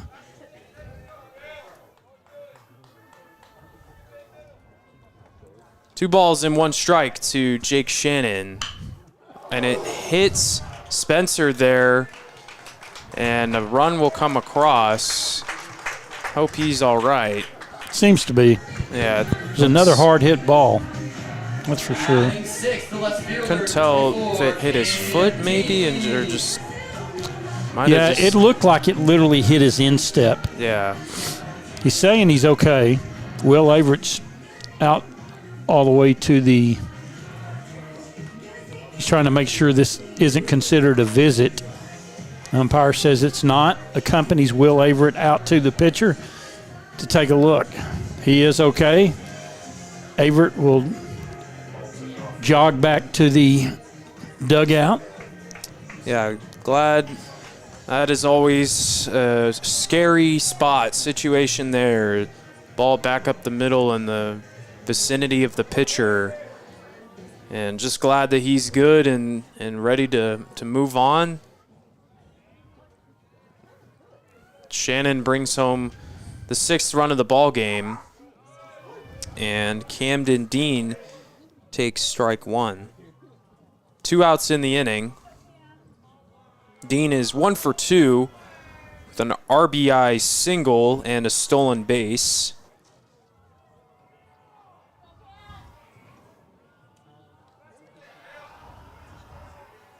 Throw over to first, not in time. You mentioned this was your first year. You guys have done a fantastic job. It's not easy to come into an environment like this and not know the players, not know the traditions, the history, but you have done a great job stepping in. Thank you. I appreciate it. It's been a lot of fun and excited to see how this season and the rest of the year plays out as Shannon advances to second. Hard to believe we're over halfway through the season already. That's crazy. Yeah, it's flying by for sure. This team has definitely got a lot of talent, no doubt about it. They've certainly got the level of talent that they've had in past championship years, 22, 19, 18. 02 was before my time, but part of it is about depth and pitching. Part of it is about having 1 or 2 aces, and the rest of it's about being able to smoke the ball. And then a close fourth is having speed. And all those boxes are checked off for the Dragons. Absolutely. 1 ball and 2 strikes to Dean. And that ball is lined in the center field for a single, an RBI single for Camden Dean. Jake Shannon will score. It's now 7-0 Carroll. Another thing that's different this year and will be interesting is the fact that we have Division I and Division II in every classification. We've never had that in the past. So there will be 2 6A state champions. More than likely, Carroll will go into Division II as one of the smaller schools in the district. We almost always do in football. And the other change is that ball's hit hard. Throw over to first from Alanese is in time to retire Wu. Carroll is able to get another couple runs, 3 runs there in the inning with 3 hits. We'll head to the 6th inning. 7-0 is your score on the Dragons Sports Network.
The sixth inning is brought to you by CBD Concrete. Look to CBD Concrete for all of your residential and commercial projects. Servicing Southlake and the surrounding areas, CBD Concrete specializes in foundations, sports courts, driveways, and decorative concrete. Give Dane and his team a call or go to www.cbdconcrete.com to get your free estimate and begin your project today the CBD way.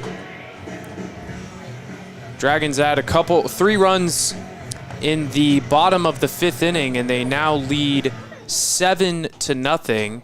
And a new pitcher on for Jack Fuller. It's number 13, Dalton Asprion. Big, tall right-hander.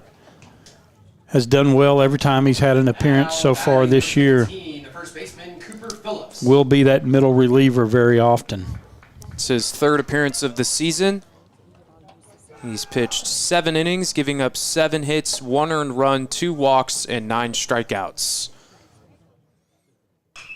First pitch he throws is fouled out of play to Cooper Phillips. Finishing that thought that I was talking about earlier. So you have the change that you have Division I and Division II, but then also there will only be 1 game in Round Rock. So now the semifinals will be played as a series, just like every other round. Previously, you played the semifinals and the finals in Round Rock, but because they now have 2 championship games at each level, just the championship game will be played at Round Rock. Gotcha. 1 ball and 2 strikes. It has been a while since we've seen Dalton Asprion. He last pitched against Waxahachie, which was 2 weeks ago. Seems like 2 months ago. Yeah, that ball's hit in the air out to left field. Camden Dean is there to make the grab for out number 1. Again, a great job by an outfielder. That ball was hit well over his head. And instead of turning his back on the ball, he shuffled his feet, always kept his eye on the ball, and made it look very easy. The mistake a lot of young outfielders make is to turn their back on the ball, lose sight of it. It's hard to pick it back up, especially at night. Palmar with a half swing there and right to Asprion, who makes the play, and there's quickly 2 away. Batting 6th, the DH, number 6, Angelo Garcia. Here's Angelo Garcia. 0 for 2, reached on an error in the 4th inning. The designated hitter.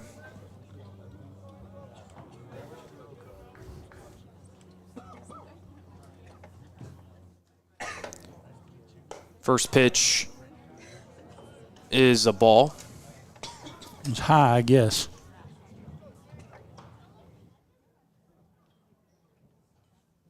Swing and a miss. Evens up the count. So the final line for Jack Fuller, he went 5 innings pitched, 1 hit, no runs, 2 walks. That's a big number to look at, and 5 strikeouts. He threw 90 pitches in the ball game. So a very good start from Jack Fuller once again. So 1-1 hit on the ground to Robson. This time he makes the play for out number 3. So Dalton Asprion goes 1-2-3 in the 6th. We'll head to the bottom of it. 7-0 Dragons lead on the Dragon Sports Network.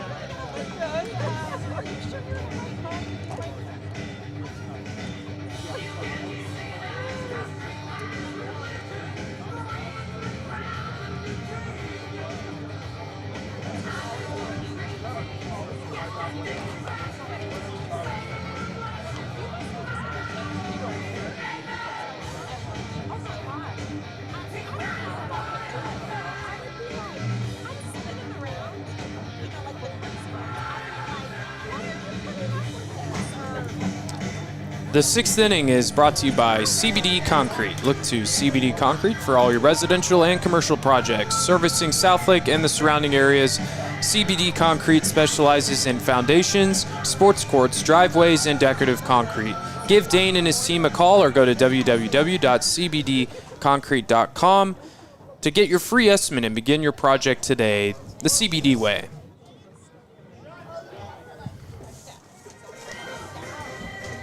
Once again, Adam Spencer still out after giving up a few runs here.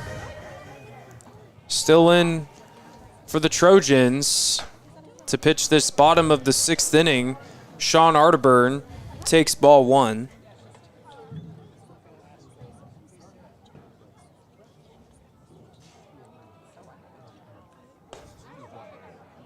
And he just missed there, 2-0. Arterburn is 0 for 2.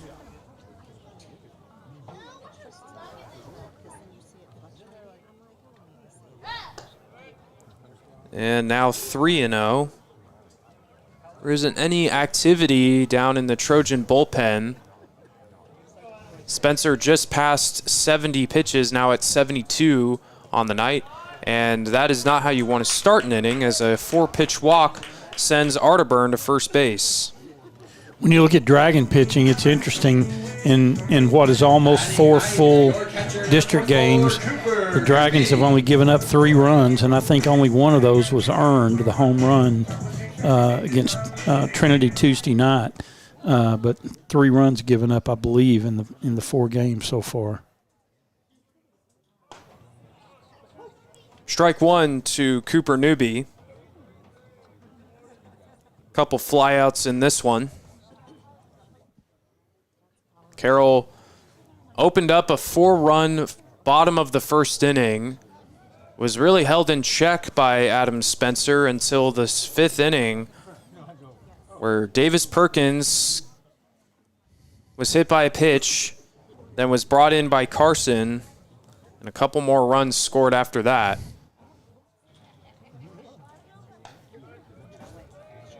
One ball and 1 strike.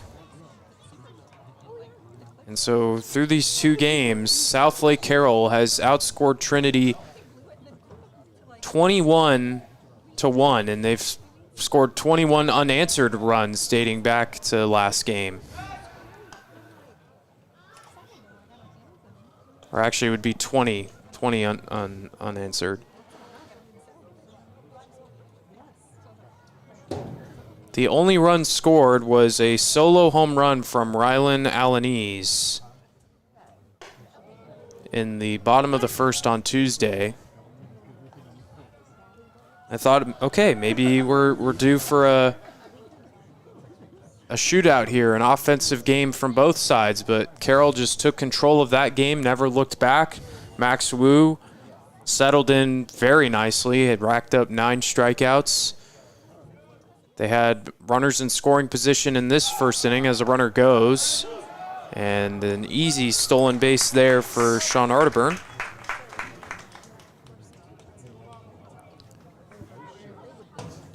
Another example of the speed that Carroll has on bases. You know, another thing that is different from some of the previous teams to have that kind of speed, they had some freshman courtesy runners, but it's the position players that have that speed this year. They're not having to go to as many courtesy runners.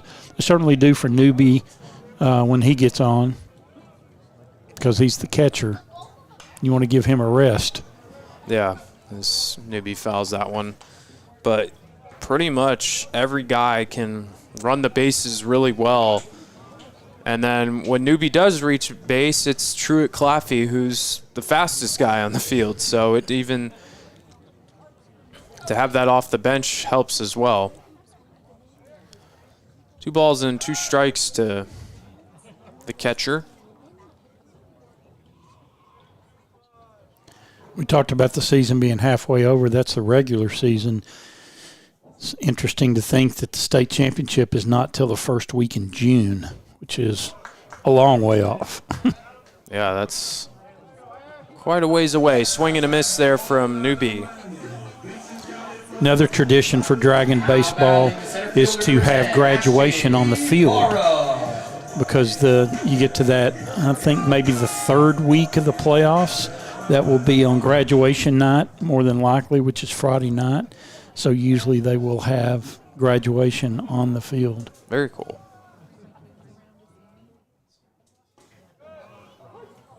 Ashton Ibarra takes strike one. He's 1 for 3, had a triple to lead off the first inning. That ball's roped down the right field line, and that's going to drop. Rounding third, heading home is Arterburn. They're going to go to second, and they've got Ibarra thrown out. But a run does score, and it's 8-0. That was a very nice play by the right fielder there. He took it off the wall, made a great throw. Good tag. Davis Perkins. One of the few bright spots tonight for Trinity.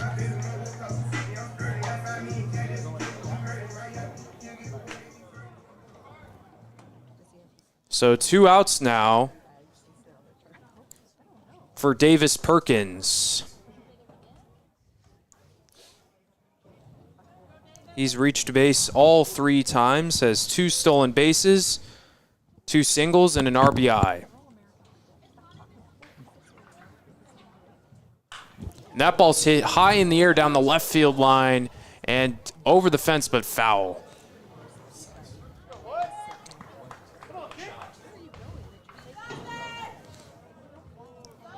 Pretty close there to the first home run of the season for Davis Perkins. Here's the 1-1. There's one hit in the air out to deep center field, and that's going to one-hop the wall. Perkins with a 2-out double. He's had a tremendous night. Now batting the third baseman, number 21, Tanner Carson.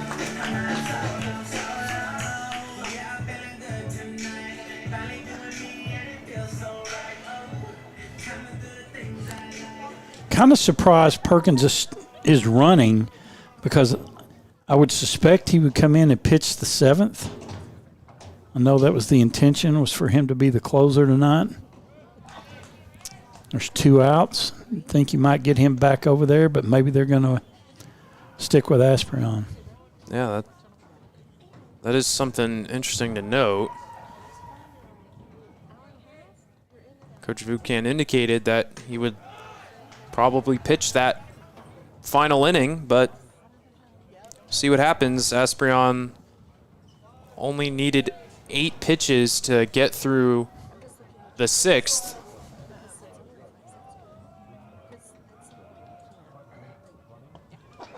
Nice pitch there, taken for a strike, is Tanner Carson.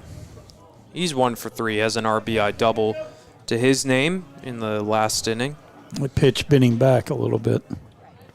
Sharp breaking ball. Steps off there is Spencer. He's given up 8 runs on 11 hits. Really through the middle part of this ball game, did a really good job. And strike 2 now to Tanner Carson. It was a rough first inning, and in the 5th and 6th, the Dragons have been able to get to him, but it doesn't help when your offense only has 1 hit in the ball game. He's living off that breaking pitch now.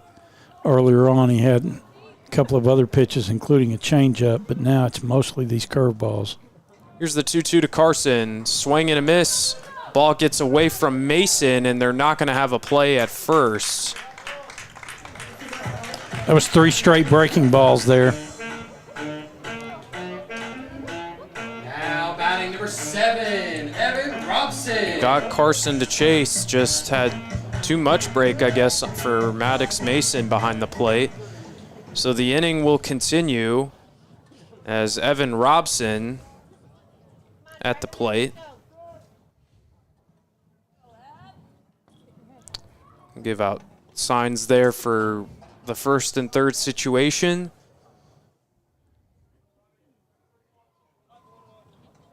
Perkins at 3rd, Carson at 1st, Robson stepping in. Had a sac fly in the last inning. Hits that one on the ground to Alanese. Will throw on the run, and that is in time for the 3rd out. Dragons pick up another run from an RBI from Ashton Ibarra. We'll head to the 7th, 8-0. Carroll leads on the Dragon Sports Network.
We're on to the 7th inning here. Zion Trammell, Bill Webb on the call from Dragon Ballpark, where Southlake Carroll leads 8-0.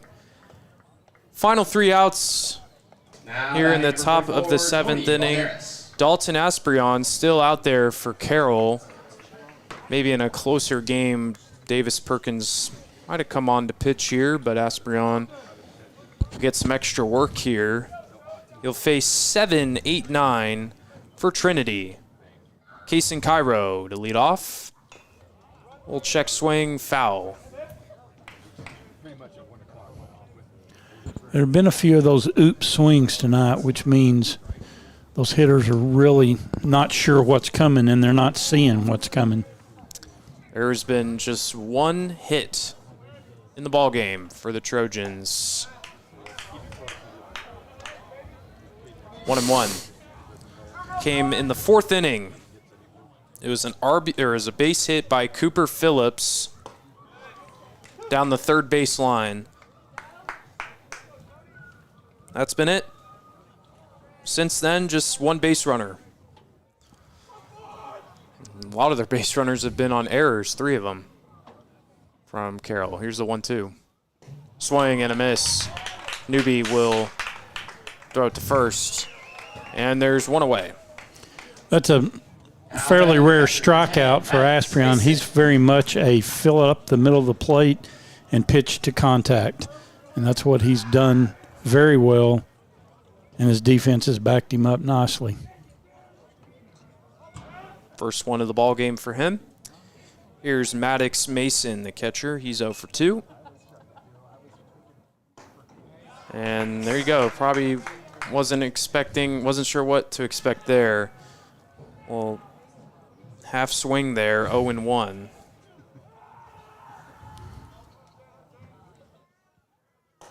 And another one, 0-2. You hear the term in baseball, sitting dead red. You're sitting on that fastball. You're not swinging at anything else. That is the exact opposite of what Trinity's doing now at the plate. Here's the 0-2. Just missed outside. 1 ball and 2 strikes to the catcher.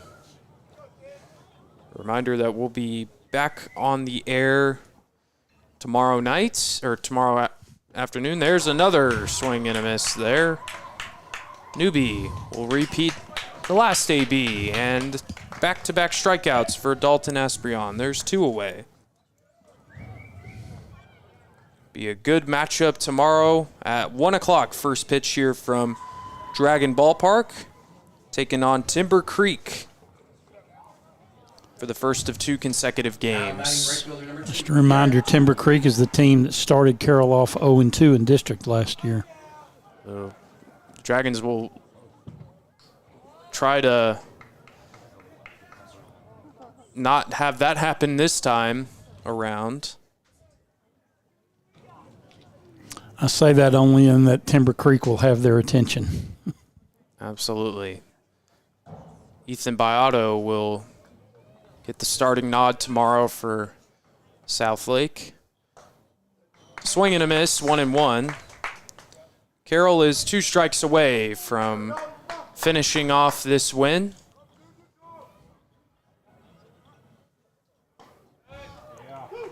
On the outside corner, 1 ball and 2 strikes to the right fielder, Garrett Toole. He had a walk in the 3rd inning and a stolen base, struck out in the 5th. Asprion, 1 ball, 2 strikes. Here's the pitch.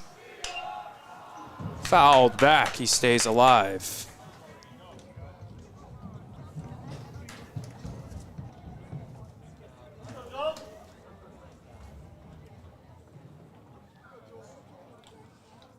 Carroll looking for their 3rd shutout of the season.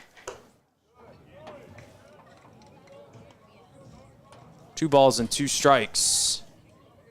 Shut out Byron Nelson 4-0 last week, and Saxey in an 8-0 win.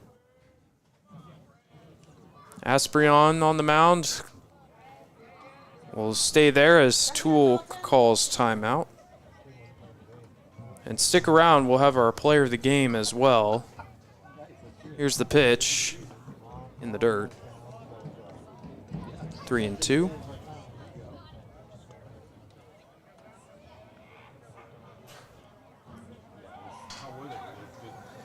Eight runs on 11 hits, 4 errors for Carroll.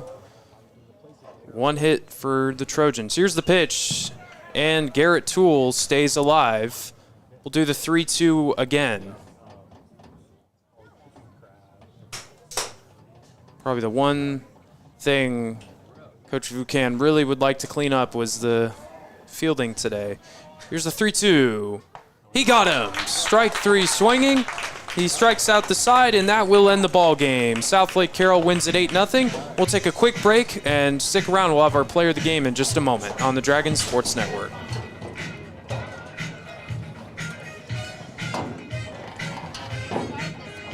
That's our spot where we go.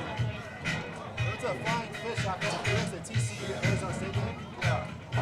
It's a flying fish out there. We're okay. Yeah, I like flying fish, but I go there.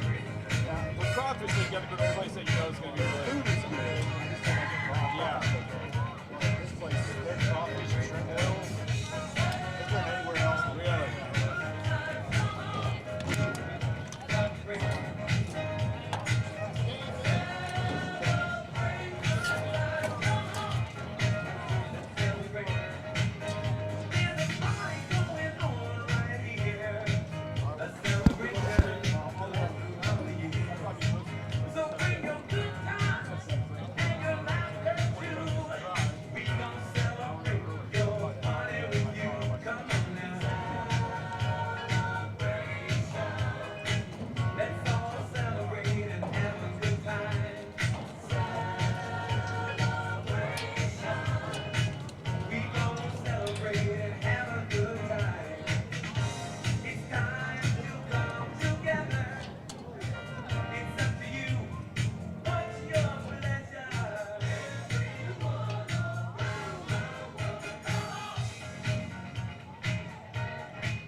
All right, welcome back. We've got our player of the game, Davis Perkins. Davis, Great day at the plate today. Just tell us a little bit about what was working for you. Yeah, I mean, really in the cage, since I came back, just really been working on pounding the fastball. If I get a fastball, I need to crush it no matter what. Gotta get those freebies and eliminate their curveballs. You really weren't out very long with that injury after surgery. Any after effects? You completely healed? Yeah, I'd say so. I mean, I have a little soreness every now and then, but I'm ready to go. Yeah, that's great. Thought you might come in and pitch that last inning. I think that was the original thought. Did Coach Vukan say anything to you? I talked to Coach Moore, and he's like, if we stay at 4 runs, I'll go in, but if not, just let Dalton finish it out. Yeah. Great job there. One question I would ask, and you don't want to jinx anything, but you're off to a great start, 4-0. You're one of the senior leaders, captains of this team. How do you keep everybody focused and playing good baseball? I mean, we're really together this year, and I think that's what helps us right now. I mean, we just got to keep going, make sure it's a 0-0 ball game going in, and we have no wins, no losses. Just play with that mindset of we got to go attack, get the first run. So got Timber Creek tomorrow. You kind of remember how that started last year? Sure, yeah. No, it's revenge. We're going after them. Well, great. Sure. Congratulations on a great game. Yeah. Thank you so much. Should be a lot of fun tomorrow. It was a great win tonight. Let you go. Have a good night. Appreciate it. Thank you. That was our player of the game, Davis Perkins. He had a great job. Did a great job at the plate today. Had 3 hits on the ball game.